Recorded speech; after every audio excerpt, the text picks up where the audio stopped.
Every retirement video on this platform talks about cost of living, median home price, property tax rate, grocery bills. Not a single one talks about the cost of dying.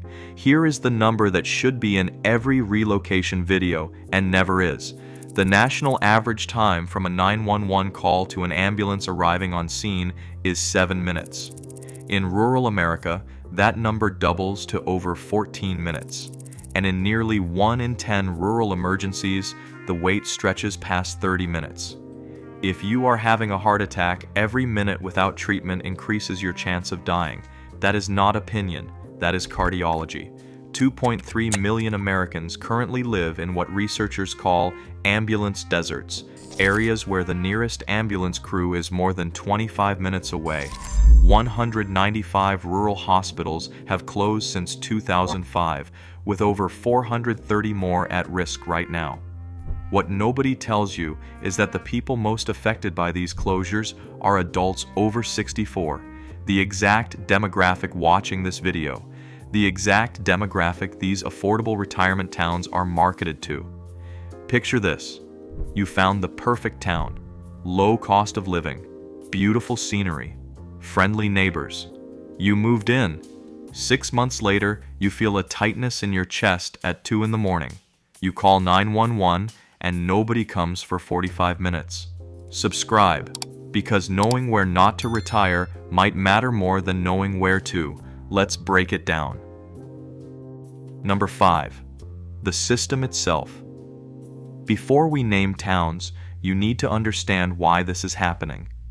In most of America, emergency medical services are not classified as an essential service. That means there is no guaranteed government funding and no mandate that an ambulance must be available.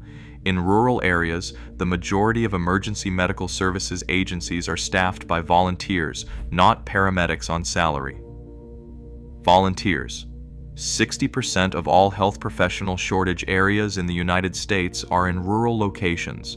When a rural hospital closes, it often takes the hospital-based ambulance crew with it.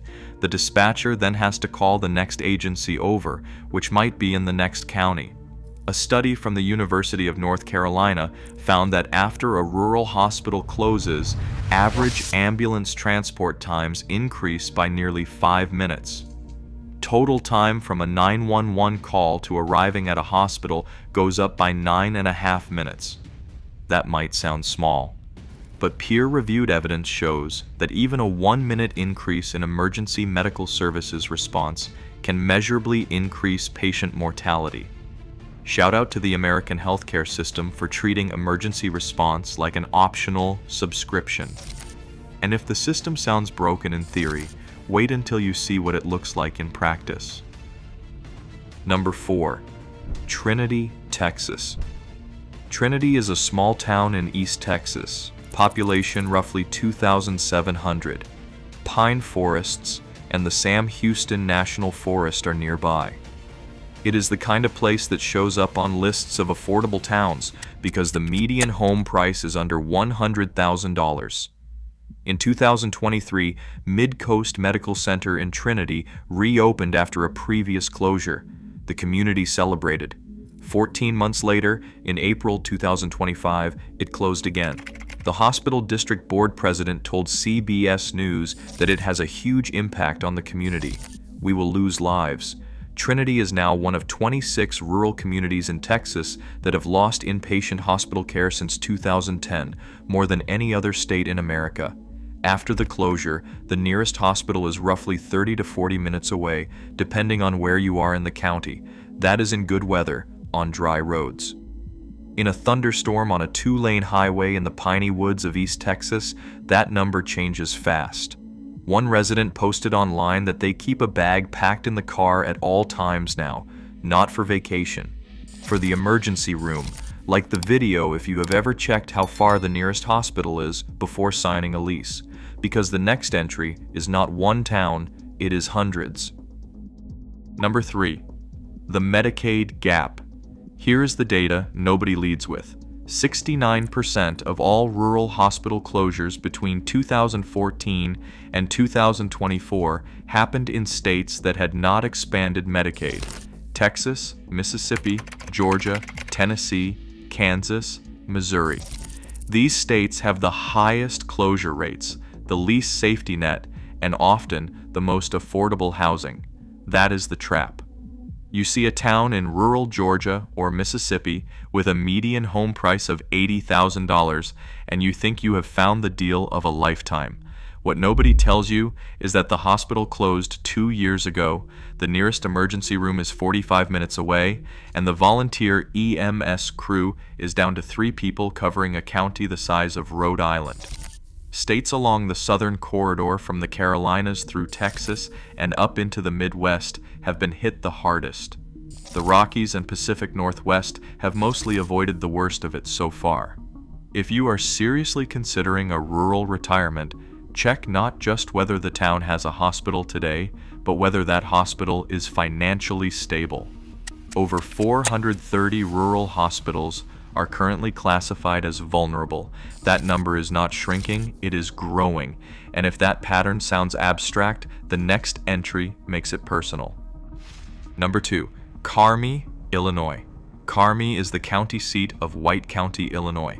Population is around 5,000. It sits in the southeastern corner of the state where the farmland meets the floodplains of the Wabash River. It looks like the kind of town retirement magazines describe as charming and affordable. And it is. But 1 in 6 residents lives in poverty. About 10% of adults under 65 have no health insurance. The county is shrinking and graying. Younger people leave and older people stay. The healthcare infrastructure is thinning around them. One journalist who grew up in Carmi described the pattern in 2 sentences. When the hospital closes, everything else can begin its slow drift toward irrelevance. The school loses enrollment. The grocery store closes. The gas station follows. Property values decline. Young people leave and do not return. The elderly remain, stranded in places that can no longer care for them. That is not poetry. That is a description of what has already happened in hundreds of rural counties. The word rural has become a euphemism for expendable. These are not just healthcare deserts. They are economic death spirals, where each loss accelerates the next. And if you think this only happens in small Midwestern counties, the number 1 entry proves it can happen in the richest state in America. Number 1, Blythe, California. Blythe sits in the California desert about 4 hours east of Los Angeles near the Arizona border. Population around 18,000. It's hot, quiet, and affordable by California standards. Palo Verde Hospital is the only acute care facility within a 100-mile radius. In May 2025, the hospital announced it would stop admitting patients due to financial collapse. The emergency room stayed open, but with a skeleton crew. Patients were being airlifted out almost daily. The vice mayor said it plainly. Medically, people will die if it closes. They won't be able to get emergency treatment. It won't be available there. Without Palo Verde, the closest hospital is roughly 2 hours away in the Coachella Valley. The hospital filed for Chapter 9 bankruptcy in late 2025, and in January 2026, it accepted a $330,000 loan from the city of Blythe just to make 1 more week of payroll. 1 week. This is in California, the state with the 5th largest economy on Earth. A member of Congress called it a public health emergency. The state sent $560,000 in emergency payments. The hospital had been bleeding $1 million a month. Picture this, you're 72. You moved to Blythe because a house cost 1/3 of what it costs in the Inland Empire. You like the quiet. You like the desert sunsets. Then your only hospital announces it can't admit patients anymore. Your little league shuts down because there is no medical facility to handle injuries. Your neighbors start driving 2 hours for checkups. And the ambulance crews are stretched so thin that every call is a gamble. That's not a hypothetical. That's Blythe in 2026. That's the Blythe paradox. Affordable, beautiful, and medically abandoned. Here's the thing about this list. We didn't profile 10 towns. We profiled a system. 195 rural hospitals have closed since 2005. 430 more are at risk.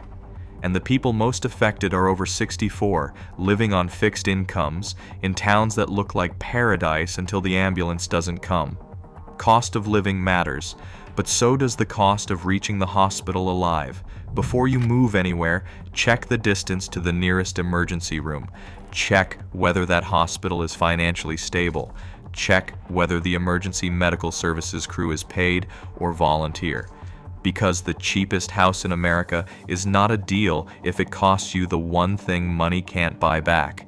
Subscribe, because this channel doesn't just tell you where to move, it tells you what to check before you do.